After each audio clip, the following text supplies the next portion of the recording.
Hello hi అండి అందరికీ. Welcome to my channel ప్రాణం ఫ్రమ్ గుంటూరు. ఈరోజు మేము ఎక్కడికి వెళ్తున్నామంటే మా పాపకి వ్యాక్సినేషన్ ఉంది. ఇండియాలో వేయించాము, కానీ కొన్ని రిమైనింగ్ ఉంటే అది వేయించడానికి స్కూల్ అపాయింట్మెంట్ ఇచ్చారు.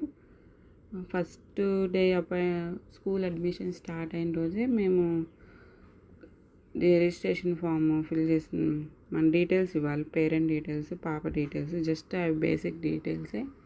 సో మన పేరెంట్ అకౌంట్ ఉండేది అనమాట ఆ పోర్టల్లో. అది జస్ట్ డీటెయిల్స్ వరకు ఇస్తే వాళ్ళు కన్ఫర్మ్ చేసి 7 to 10 డేస్లో మనకి అపాయింట్మెంట్ ఇచ్చారనమాట. అసెస్మెంట్ది నేను ఆల్రెడీ ప్రీవియస్ వీడియోలో పెట్టాను. అసెస్మెంట్ టెస్ట్ ఇది. ఆ రోజు అసెస్మెంట్ మనకి ఎంత స్కిల్స్ తెలుసో పాపకి ఆ రోజు టెస్ట్ పెడతారనమాట. టెస్ట్ అంటే రాయడమే కాదు, జస్ట్ వాళ్ళు అడిగిన క్వశ్చన్స్కి ఆన్సర్ చేయడమే.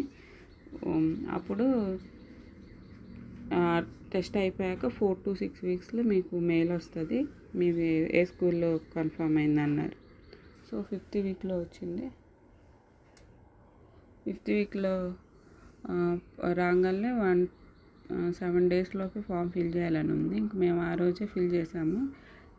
అది కంప్లీట్ డీటెయిల్స్ ఇవ్వాలన్నమాట. అప్పుడు డాక్యుమెంట్స్ అన్నీ పెట్టాక మా పాప వ్యాక్సినేషన్ కూడా అడుగుతారు కంపల్సరీ. బర్త్ సర్టిఫికేట్, వ్యాక్సినేషన్ అడిగితే ఇంకా వ్యాక్సినేషన్ రిమైనింగ్ వేయాల్సినవి 4 to 6 ఇయర్స్లో వేయాల్సినవి ఉంటాయి కదా, అవి ఉంటే ఉన్నాయని చెప్పారు. ఇంకా సో అది వేసాము. నెక్స్ట్ 3 months కూడా రిమైనింగ్ 2 ఉన్నాయంట. అప్పుడు 3rd month కూడా ఈరోజు అపాయింట్మెంట్ ఇచ్చారు. సేమ్ డేటు సేమ్ టైంకి రమ్మని.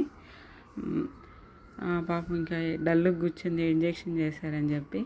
టాయ్స్, అవి లాలీపాప్స్ అలా ఇచ్చేసరికి కామ్ అయిపోయింది.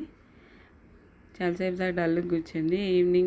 ఈవినింగ్ నైట్ కొంచెం పెయిన్ అనిపించింది, ఎందుకంటే హ్యాండ్ కొంచెం టైట్గా బిగించేసరికి పెయిన్ వచ్చింది. పడుకోవడానికి కొంచెం ఇబ్బంది పడింది. నెక్స్ట్ డేకి అలా తగ్గిపోయింది. సమ్ టాయ్స్ ఇచ్చారు, స్టిక్కర్స్, పెన్సిల్స్, క్రయాన్స్. తర్వాత ఈ ఫామ్ తీసుకెళ్ళి అప్లోడ్ చేయమన్నారు. Thank you for